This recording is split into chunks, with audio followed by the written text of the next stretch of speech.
Hi, my name is Owen Miguel, and on today's podcast, we will be discussing remaining sustainable while abiding with California's safer at home laws.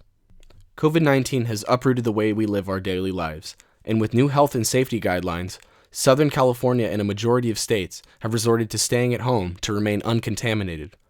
With updates to the safer at home order being made regularly and a projected 3 more months in lockdown, many people are reflecting on lifestyle choices or have even forgotten to remain sustainable while stuck in their abode.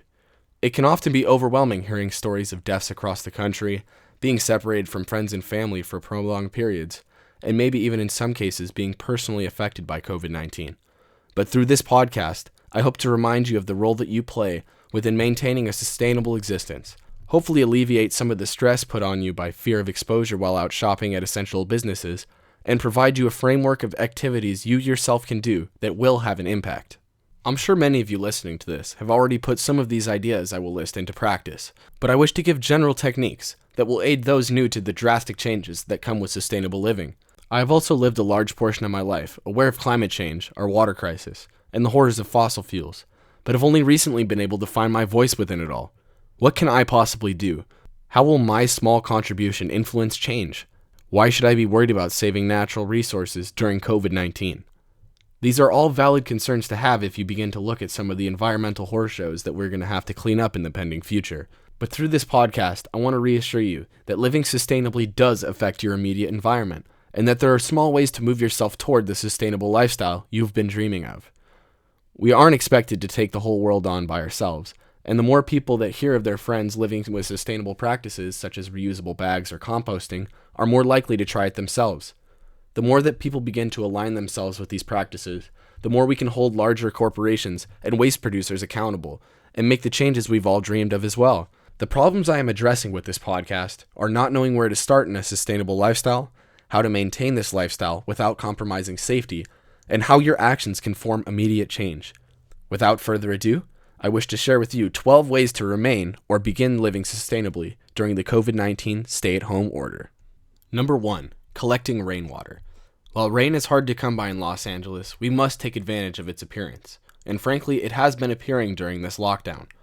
Forbes estimates that an inch of rainfall in LA generates 3.8 billion gallons of runoff. Due to the large surface area of concrete in Los Angeles, we can expect a lot of this rainwater to end up in our gutters and into our oceans, instead of ending up in our soil and as groundwater. Living in an apartment or a city, it can be especially difficult to collect rainwater. But even converting your rooftop space into a garden is a great way to grow your own food during quarantine and make use of rainwater. Collecting rainwater allows you to save the water you would have otherwise used to water your garden, and it saves you money on the water bill in the process. 60-gallon rainwater collection barrels are under $100, but if you can't afford that, even using buckets or small trash cans to collect your water works just as effective. From there, it's as simple as watering your plants and inserting the water back into the water cycle. Number 2. Separating your recyclables.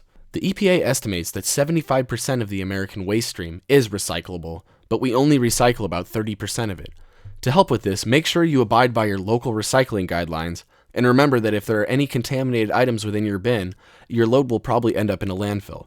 This means taking time to wash any tainted recyclables and avoid any difficulty during separation at the plant. This makes sure all your hard work separating your rubbish doesn't go to waste.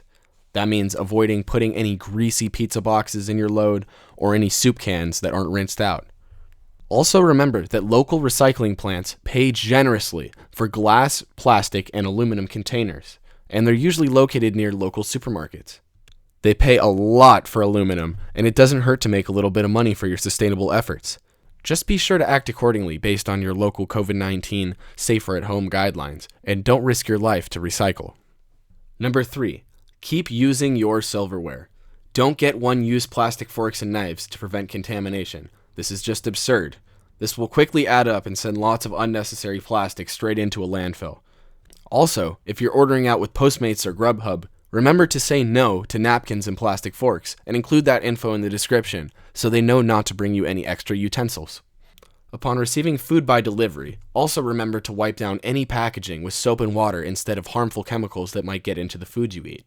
Then, wash your hands thoroughly after handling any packaging. Number 4. Using your dishwasher saves more water than a hand wash. Shocking, I know. Cleaning your dishes in the sink can consume up to 27 gallons of water per load. Modern dishwashers, which were made after 2013, use around 5 gallons per load, and Energy Star certified dishwashers use only 3 gallons. Think about how many loads of dishes you do per week. The gallons of water you consume can be cut down drastically by investing in a sustainable dishwasher. Number 5. Cutting up shirts and old rags to make napkins. This is especially helpful when supermarkets in your area are sold out of napkins and paper towels, and it can save a considerable amount of paper waste. If you're going to supermarkets with reusable bags, you're going to need something to sanitize your groceries with before you bring them inside your house.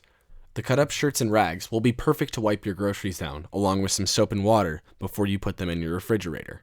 While towels are really easy to make out of these old shirts, I would not recommend doing the same with toilet paper unless absolutely necessary. While single-use toilet paper is hard to cut down on, you might consider getting a bidet. They're a lot cheaper than I'd anticipated, and they cut single-use toilet paper out entirely. Number 6. Making your own masks. If you or a family member are comfortable with sewing, then you can construct your own face coverings using recycled fabric, elastic, and a malleable piece from a coffee bag or a grocery tie. If you are unconfident in your sewing abilities, like myself, there are also instructions on how to make masks from old t-shirts by using a pair of scissors to cut holes for your ears. There are numerous tutorials on the web, YouTube, and even on the CDC website. These methods cut down on the shipping costs, materials, and packaging that would otherwise be consumed when ordering a mask online. Number 7. Conserving electricity to avoid blackouts or high electric bills. Take a break. Read a book, ride a bike, go on a solo hike to clear your thoughts.